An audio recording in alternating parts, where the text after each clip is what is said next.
Hello friend, आप सबका स्वागत है आपके अपने YouTube चैनल इडुलाइट ट्यूटोरियल पे। आज मैं आपके लिए 3 फेज इंडक्शन मोटर का पार्ट 3 का क्वेश्चन लेके आया हूँ। इससे पहले पार्ट 1 और पार्ट 2 का क्वेश्चन इडुलाइट ट्यूटोरियल पे डाला हुआ है, आप प्ले लिस्ट में जाके चेक कर सकते हैं। आइए स्टार्ट करते हैं फर्स्ट क्वेश्चन से। The rotor bar current in a 3-phase squirrel cage induction motor is 100 ampere. The rotor resistance is 0.05 ohm per phase at a slip of 5%. The air gap power is. तो इस question में क्या पूछ रहा है आपको कि मुझे स्लिप दिया हुआ है, ठीक है, रोटर करंट दिया हुआ 100 एम्पियर एंड रोटर रेजिस्टेंस दिया 0.05 ओम पर फेज। तो पूछ रहा है हम लोग का एयर गैप पावर। तो सबसे पहले माइंड में स्ट्राइक करना चाहिए एयर गैप पावर होता क्या है, इससे फॉर्मूला रिलेटेड क्या है। पहले लिख लेते हैं क्या क्या दिया हुआ। सबसे पहले दिया हुआ I2 दिया हुआ, रोटर करंट दिया हुआ, रोटर करंट दिया कितना दिया हुआ आपका 100 एम्पियर।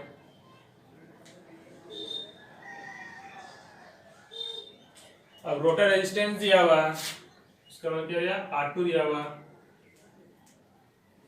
0.05 ओम पर फेज। अब मुझे स्लिप भी दिया हुआ 0.05। मुझे निकालना क्या है एयर गैप पावर पीजी निकालना है। तो आपसे इससे रिलेटेड फॉर्मूला बता दूं, एयर गैप पावर का फॉर्मूला क्या होता है।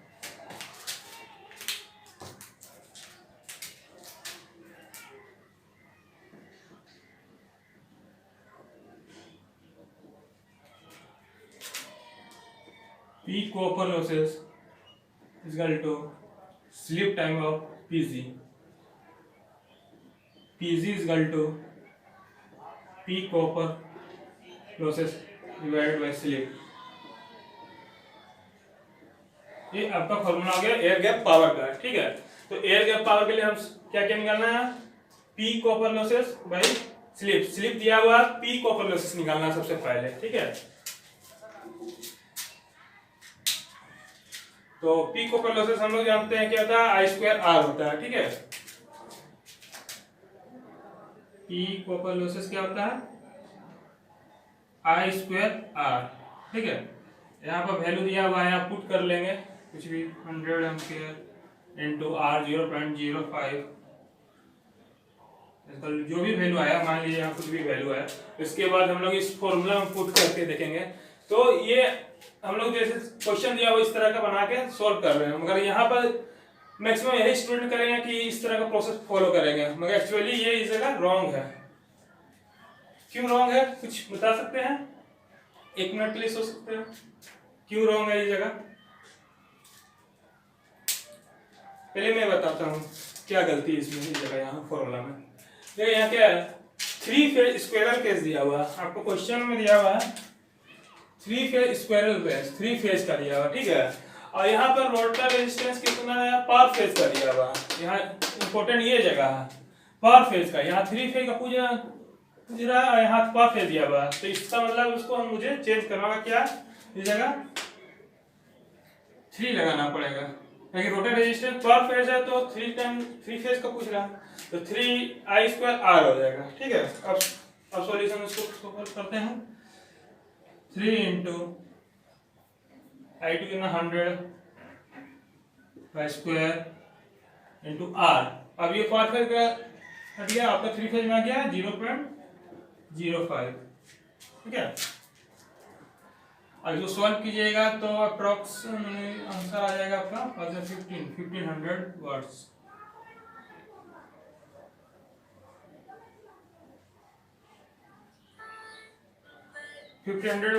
आ गया। अब देखिए यहाँ क्या पूछ रहा है आपका air gap power, P copper losses निकालिए, स्लिप निकालिए, अब इसमें पुट करना है डायरेक्ट। तो PG इज इक्वल टू हो जाएगा आपका P copper by slip. P copper कितना आ गया आपका, P कॉपर आपका 1500।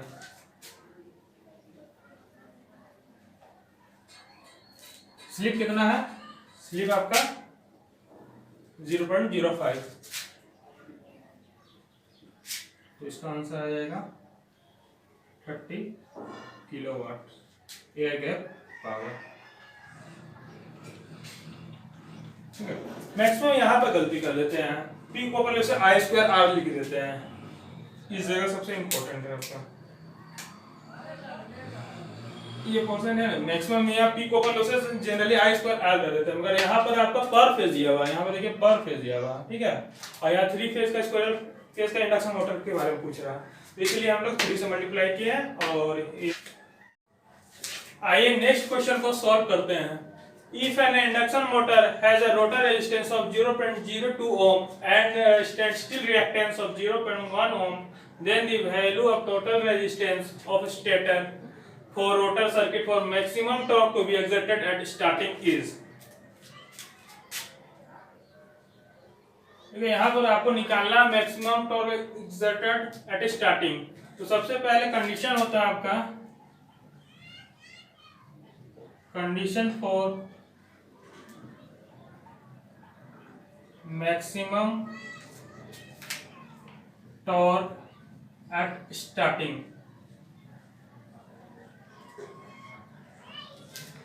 Eight starting R2 is equal to X2, ये होता है।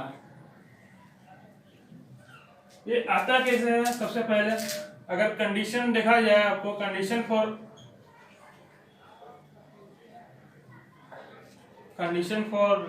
मैक्सिमम टॉर्क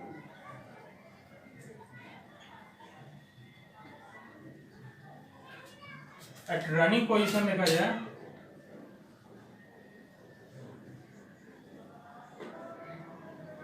इक्वल टू होता है R2 इक्वल टू X2।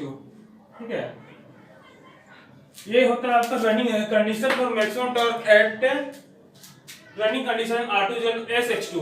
अगर यही स्टार्टिंग आ जाता है तो आपका स्टार्टिंग समय में आपका ये स्टार्टिंग समय में अगर यही कोई जैसे ये आया R2 इक्वल टू X2 आया, ये कब है? स्टार्टिंग समय में। और ये रनिंग कंडीशन का formula R2 equal to SX2 होता है। ठीक है, जब स्टार्टिंग कंडीशन होता है तो स्लिप मेरा 1 हो जाता है, यहाँ पर स्लिप 1 आ जाता है, इसलिए ये R2 इक्वल टू X2 हो जाता है इस पोजीशन में। कब? जब स्टार्टिंग रहता है।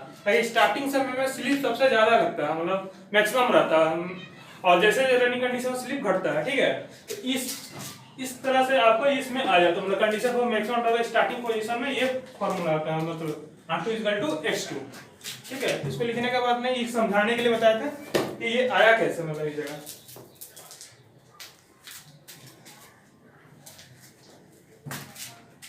चलिए आगे देखिए क्या क्वेश्चन बोल रहा है आपको, गिवन में क्या क्या दिया हुआ। सबसे पहले दिया हुआ rotor resistance of 0.02, R2 equal to 0.02 ohm. ठीक है, X2 दिया हुआ आपका रिएक्टेंस दिया हुआ रोटर रिएक्टेंस 0.1 ओम। अब मुझे ये कंडीशन पता है R2 इक्वल टू X2 हो गया, तो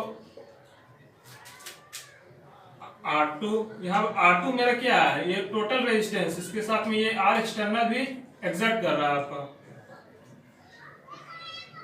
X2। यहाँ पर दिया हुआ है ना कि कितना एग्जर्ट कर रहा है आपका एट स्टार्टिंग पे, तो मेरा टोटल रेजिस्टेंस ये आ गया R2 equal to R external plus equal to X2, R2 plus R external equal to X2। ठीक है, अब यहाँ पुट करते हैं वैल्यू को, यहाँ आ जाते हैं। R2 कितना दिया हुआ? 0.02। ठीक है, R एक्सटर्नल निकालना है मुझे, यही निकालना कितना एग्जर्ट कर रहा है एट मैक्सिमम कंडीशन पर। X2 कितना दिया हुआ? X2 आपका दिया हुआ 0.1 ओम। ठीक है, therefore R external is equal to 0.10 minus 0.02, 0.08 ये आंसर है। ठीक है, तो यहाँ पर पहले देखिए क्वेश्चन क्या बोल रहा है, क्या निकालने बोल रहा है। उससे पहले देखिए यहाँ पर दिया हुआ था आपको क्या, R2 दिया हुआ है, X2 दिया हुआ है, अब मुझे निकालना था कि कितना एग्जर्ट कर रहा है आपका R2, ठीक है, एट मैक्सिमम टॉर्क कंडीशन पर। तो कंडीशन होता है आपका मैक्सिमम टॉर्क एट स्टार्टिंग में R2 = H2 होता है। ऐसे रनिंग कंडीशन में R2 = SX2 होता है, जहां पे X मतलब S स्लिप जो मेरा 1 हो जाता है एट स्टार्टिंग कंडीशन में, क्योंकि उस जगह स्लिप आपका मैक्सिमम लगता है, ठीक है, वहां से ये रिलेशन आया है। और इसके बाद आपको ये प्रोसेस कर। आइए नेक्स्ट क्वेश्चन को सॉल्व करते हैं। When applied rated voltage per phase reduced by 1/2, starting torque of squirrel cage induction motor becomes the starting torque with full voltage। देखिए यहाँ क्या बोल रहा है, मुझे निकालना है एट स्टार्टिंग टॉर्क में। मान लीजिए कंडीशन सेकंड केस में पूछ रहा है स्टार्टिंग टॉर्क का कंडीशन एट कितना परसेंट मतलब कितना टाइम्स T1 के बराबर हो रहा है, ठीक है, सेकंड फर्स्ट केस के बराबर ये निकालना है, ठीक है। तो यहाँ पर आपका सबसे पहले स्टार्टिंग टॉर्क का फॉर्मूला जानना है। तो आपको जो भी मैं फॉर्मूला बता रहा हूँ आप एक जगह में नोट्स करके लिख सकते हैं अपने आप, ठीक है। जैसे मैं हर एक क्वेश्चन में फॉर्मूला बता रहा हूँ उसे आप नोट्स कर लीजिए अपने कॉपी में।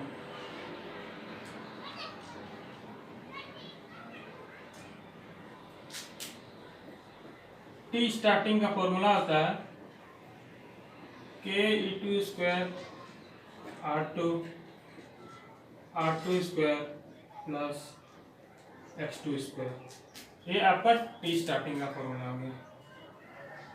मान लीजिए यहाँ रनिंग का भी आपको बता देगा, इसी में रनिंग कंडीशन का टॉर्क का फॉर्मूला होता है KSET² R2 plus R2² plus SX2 का होल स्क्वायर। इसका भी यूज नहीं है, मतलब मैं फॉर्मूला बता दिया कि याद रहे आपको, ठीक है, एक जगह लिख लीजिएगा। तो अभी इसका यूज है, ठीक है। तो यहाँ पर आपको दिख रहा है टी स्टार्टिंग किससे प्रोपोर्शनल है, V² से, मतलब E2² से। T starting directly proportional V², ठीक है। T1 मान लेते हैं कितना था, T1 आपका हो गया V1² के बराबर। अब बोल रहा है व्हेन अप्लाइड रेटेड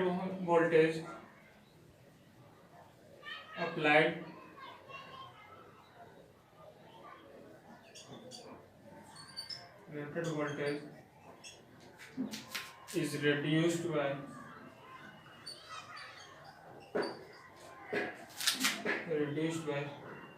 1/2, ठीक है, 1/2 मतलब कि आपका रिड्यूस हो जा रहा है 1/2, मतलब V2 जो हो रहा है V/2 हो जा रहा है, ठीक है, V1 के बाद, ठीक है। ये कंडीशन है, इसमें बोला व्हेन अप्लाइड रेटेड वोल्टेज पर फेज रिड्यूस बाय 1/2। अब T2 निकाला, T2 का क्या है आपका, वही हो जाएगा आपका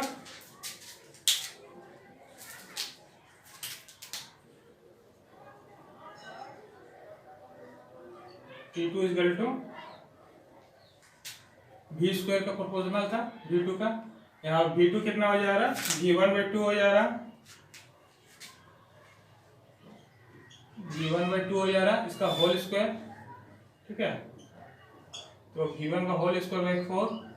अब V1 मेरा कितना है, T1 के बराबर है, देयरफॉर T2 = T1/4। यही पूछ रहा था कितना टाइम्स हो जा रहा है, मतलब ये जगह तो 1/4 टाइम्स हो जा रहा है। यहाँ देख रहे हैं आप T1 = 1/4,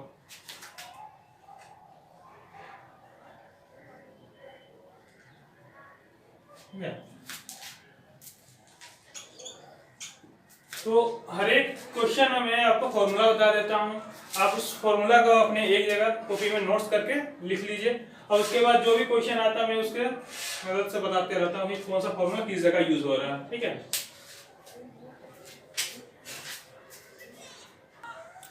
आइए नेक्स्ट क्वेश्चन को देखते हैं क्या बोल रहा है question.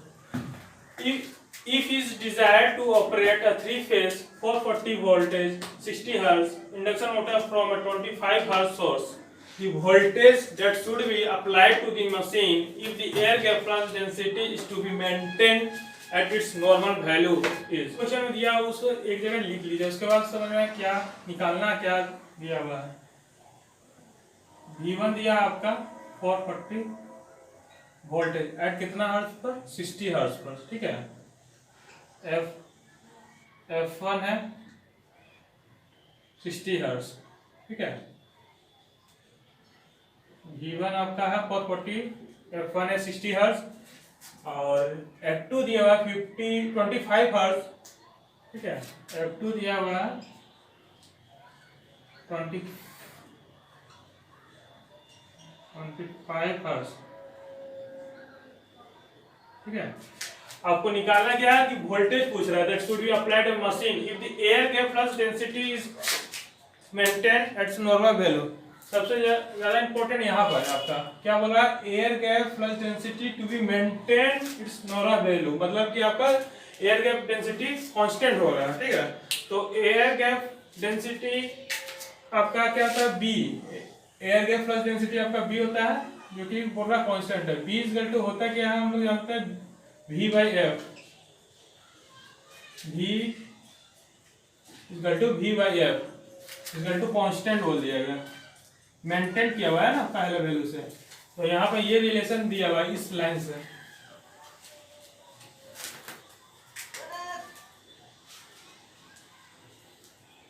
V equal to V by F equal to constant, इस लाइन से पता चला, ठीक है। मुझे निकालना क्या है, V2 निकालना है, ठीक है। तो यहां से देख लिया जाए, इस कंडीशन से आपका आता है solution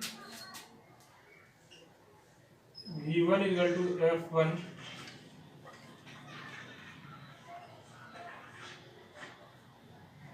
equal to V2 by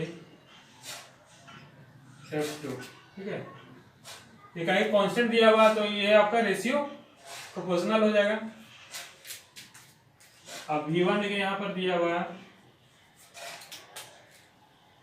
V1 है 440, F1 है आपका 60 हर्ट्ज, V2 निकालना है मुझे और F2 दिया 25 hertz. Therefore V2 is equal to 440 into 60 is equal to 25। ये अप्रोक्स 183.3 वोल्टेज है, ठीक है। सबसे ज्यादा इंपॉर्टेंट इस लाइन में है आपका यहाँ पर air gap flux density is to be maintain to its normal value, मतलब वो पहले से मेंटेन किया हुआ, मतलब पहले भी जो V है वो अभी जिस कंडीशन में हो रहा है जब 25 हर्ट्ज किया हुआ फ्रीक्वेंसी बढ़ाने पर, वो मेरा फ्लक्स डेंसिटी कांस्टेंट है। तो इसलिए फ्लक्स डेंसिटी कांस्टेंट हो गया, तो यहाँ V equal to F equal to constant हो गया। इस रिलेशन से ये फॉर्मूला है V1 by F1 equal to V2 by F2, ठीक है। क्वेश्चन को सॉल्व करते हैं। A 4-pole 50 hertz cage induction motor is run as self excited induction generator at a speed of 750 rpm. It will option are not run as generator since the speed is less than synchronous speed. B option are generate power at a frequency of 50 Hz. C option generate power at 25 Hz frequency. D option not self excited at 750 rpm. तो मुझे NR दिया हुआ है, सबसे पहले दिया हुआ क्या है, NR दिया हुआ, ठीक है। जो मेरा मोटर रन कर रहा, कितना का स्पीड में, 750 rpm पे रन कर रहा है, ठीक है।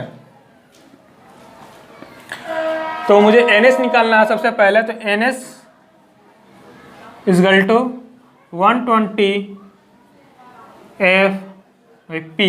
ये बेसिक फार्मूला है इंडक्शन मोटर का, वो सबको याद ही रहना चाहिए। इसे 120 इंटू फ्रीक्वेंसी कितना दिया हुआ, 50 हर्ट्ज। पोल कितना दिया हुआ है, पोल दिया हुआ है 4 पोल, यहाँ 50 हर्ट्ज फ्रीक्वेंसी है।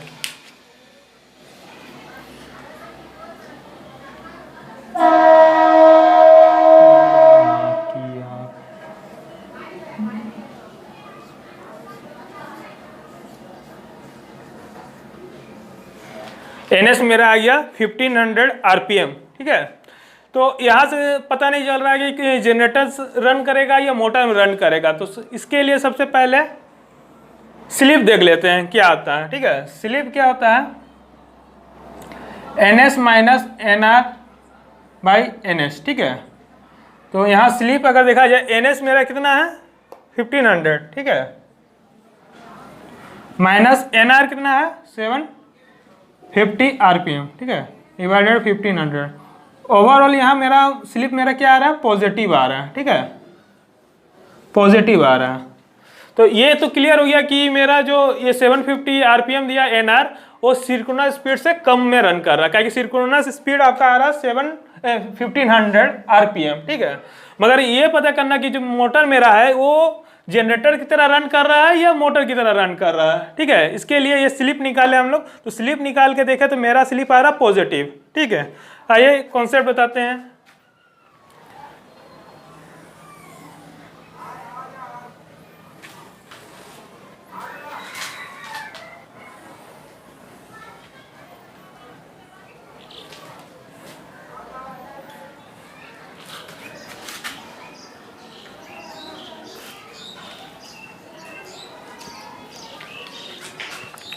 ये मेरा स्लिप इजकल टू 0 पर पॉइंट है, यहाँ स्लिप इजकल टू 1 पर पॉइंट है। ठीक है, ये वाला जो रीजन है आपका, जो ये रीजन दिख रहा है आपको,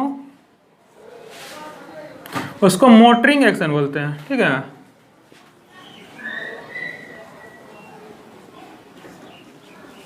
और ये जो स्लिप मेरा निगेटिव जब इधर है आपका 0 से स्लिप इधर निगेटिव में, वो आता है जनरेटिंग रीजन,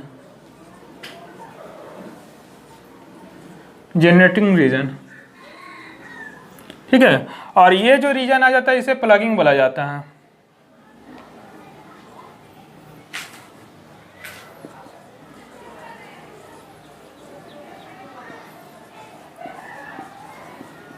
प्लगिंग रीजन, ये रीजन। ठीक है, इसका वैल्यू होता है, इसका वैल्यू मोटरिंग एक्शन का वैल्यू होता है आपका स्लिप का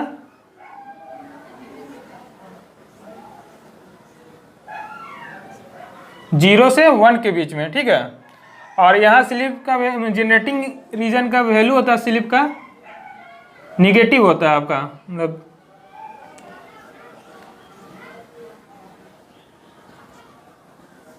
ठीक है, ये निगेटिव में हो गया और ये पॉजिटिव में, और यहाँ आपका प्लगिंग का होता है वैल्यू